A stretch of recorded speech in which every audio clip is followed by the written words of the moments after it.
இருந்திருக்கும்.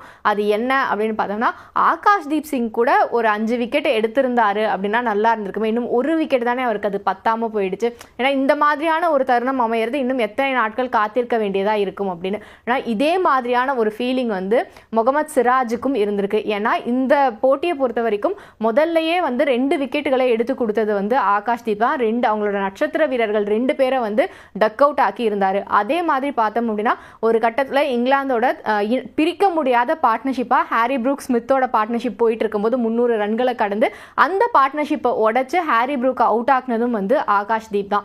ஸோ அந்த வகையில் பார்த்தோம்னா முதல்ல 4 விக்கெட் எடுத்தது வந்து அவர் தான் இருந்தார்.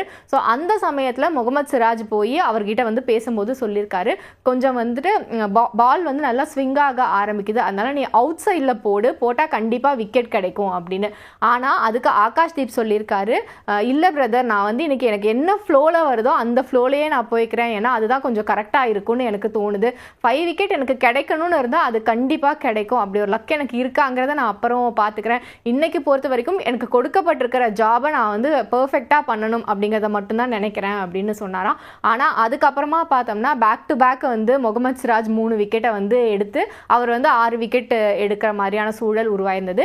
இதை பற்றி முகமது சிராஜ் தான் வந்து வெளியே சொல்லியிருந்தாரு, சரி எனக்குமே அவர் வந்து அந்த 5 விக்கெட் ஹால் எடுக்கணும்னு நான் ரொம்ப ஆசைப்பட்டேன், பட் அது நடக்காமல் போயிடுச்சு அப்படின்னு. அப்போ கூட ஆகாஷ்தீப் சொன்னது வந்து ஓகே பரவாயில்ல, பட் டீமுக்கு இன்னைக்கு வந்து நல்ல நாளாக முடிஞ்சிருக்குல்ல, அது மட்டும் எனக்கு போதும் அப்படின்னு சொல்லி முடிச்சிருக்காரு.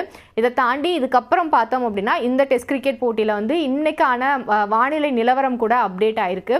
எட்ஜ்பாஸ்டன் மைதானத்தில் மழைக்கான சாத்தியக்கூறுகள் இருக்கிறதா சொல்லப்படுது. இதனால இந்த டெஸ்ட் கிரிக்கெட் போட்டி டிராவை நோக்கி நகருமா அப்படிங்கிற ஒரு மிகப்பெரிய கேள்வியும் எழுந்திருக்கு. ஏன்னா இன்னைக்கு ஆட்டத்தோட 4வது நாள், இன்னைக்கு மழை பெய்த ஆட்டம் அப்படிங்கிறது பாதிக்கப்பட்டது அப்படின்னா நாளைக்கு ஒரு நாள் தான் எஞ்சி இருக்கும். அதனால இந்த போட்டி டிராவை நோக்கி நகர்றதுக்கான சாத்தியக்கூறுகளும் உருவாகி இருக்கு. பும்ரா இல்லாத இங்கிலாந்துக்கு எதிரான அந்த 2வது டெஸ்ட் எப்படி இருக்க போகுது இந்தியாவுக்கு அப்படிங்கிற ஒரு பெரிய எதிர்பார்ப்பு இருந்தது.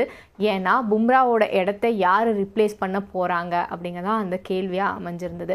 ஆனால் அதுக்கு நாங்கள் இருக்கோம் அப்படின்னு 2 இந்திய பந்து வீச்சாளர்கள் தங்களோட முழு திறமையையும் வெளிப்படுத்தி இங்கிலாந்து அணியோட 10 விக்கெட்டுகளையும் எடுத்திருக்காங்க. அவங்க ஒரு பக்கம் முகமது சிராஜ், இன்னொரு பக்கம் பார்த்தோம்னா ஆகாஷ்தீப். இதில் முகமது சிராஜ் 6 விக்கெட்டுகளையும் ஆகாஷ்தீப் 4 விக்கெட்டுகளையும் கைப்பற்றியிருந்தாங்க. குறிப்பாக சொல்லணும் அப்படின்னா முகமது சிராஜை பொறுத்த வரைக்கும் அப்படியே வந்து பும்ரா படைச்ச நிறைய சாதனைகளை வந்து இந்த ஒரு 6 விக்கெட் எடுத்ததன் மூலமாக வந்துட்டு நிறைவேற்றி இருக்காரு. அது என்னென்ன அப்படிங்கிறத நான் உங்களுக்கு ஃபஸ்ட்டு சொல்லிடுறேன். சேனா நாடுகள் அப்படின்னு நம்ம சொல்லுவோம். அதாவது ஒன்று வந்து சவுத் ஆஃப்ரிக்கா, அதுக்கப்புறம் இங்கிலாந்து, அதுக்கப்புறமா பார்த்தோம்னா நியூசிலாந்து, அதுக்கப்புறம் ஆஸ்திரேலியா, இவங்கள தான். இதில் நியூசிலாந்தை தவிர மற்ற 3 நாடுகளுக்கு எதிராகவும் வந்து டெஸ்ட் கிரிக்கெட்டில் 5 விக்கெட்டை வீழ்த்தின வீரர் அப்படின்னு இந்திய வீரராக பும்ரா இருக்காரு. அவருக்கு அடுத்ததாக அந்த பட்டியலில் இப்போ வந்து இணைஞ்சிருக்காரு முகமது சிராஜ்.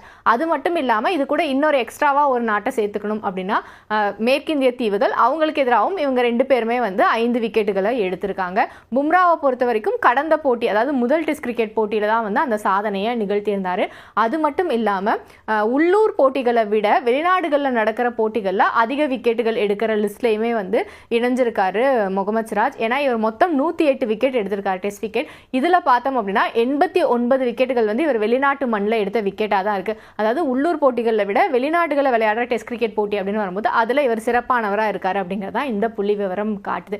இதை தாண்டி இன்னொரு மிக முக்கியமான விஷயத்தை இந்த போட்டி தொடங்குறதுக்கு முன்னாடியே கேப்டன் சுப்மன் கில் சொல்லியிருந்தாரு. அது என்ன அப்படின்னா, எங்களோட முழுமையான இலக்கு அப்படிங்கிறது இங்கிலாந்து அணியோட அந்த 20 விக்கெட்டுகளையும் காலி பண்ணுறது தான் அப்படின்னு. அதில் முதல் 10 விக்கெட்டுகளை முடிச்சிட்டாங்க. அடுத்தது செகண்ட் இன்னிங்ஸில் என்ன பண்ண போகிறாங்கிறத நம்ம பொறுத்திருந்து தான் பார்க்கணும். இது எல்லாத்துக்கும் நடுவில் ஒரு சின்ன வருத்தம் அப்படிங்கிறது இந்திய ரசிகர்களுக்கு கண்டிப்பாக